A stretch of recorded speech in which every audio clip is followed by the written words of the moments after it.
Today, May the 7th, has been designated National Day of Prayer. It's a tradition that was started 68 years ago by President Truman. I've never been one to heavily promote this day because, honestly, I think every day should be a day of prayer. But today it seemed worthy of a quick reflection among us as a church. Obviously, prayer is important to God. He tells us to call out to Him. He wants us to communicate with Him. But I think I've been reminded during this time of a particular aspect of prayer that we often forget about. When giving instructions to His disciples regarding prayer, Jesus says this: "But when you pray, go into your room and shut the door, and pray to your Father who is in secret, and your Father who sees in secret will reward you." Apparently at that time, prayer had become a bit of a power move. It showed you were religious. It showed that you had a connection with God. And so the primary motive had become pray for show, which is the exact opposite posture that God wants us to have in prayer. We are called to pray in humility. And so that's why Jesus told His disciples to do it in secret.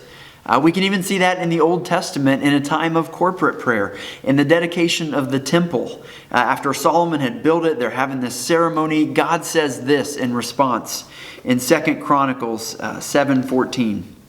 "If my people who are called by my name humble themselves and pray and seek my face and turn from their wicked ways, then I will hear from heaven and will forgive their sin and heal their land." The part of prayer that I want to challenge you with is this idea of humility. I think it's an idea that we forget about sometimes. Too often we approach God with this heart of arrogance and entitlement instead of truly humbling ourselves and seeking Him. Now, that doesn't mean that we don't make our requests known. He tells us to do that.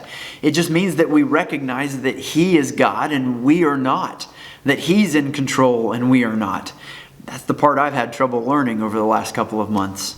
And so I challenge you on this National Day of Prayer to push yourself a little.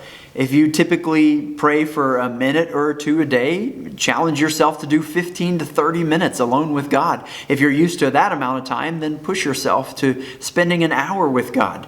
No matter how much time you end up spending in prayer, I encourage you to do so in humility. Do it with an attitude that recognizes who you're approaching. If you're not sure how to do this, not sure how to pray in general, we've included just a quick guide that'll take you through the rest of that passage in Matthew 6. It was in the original email that brought you to this video, or it's in the description below. And so please, I ask you, take some time, not just today, but to humble yourself before God in prayer.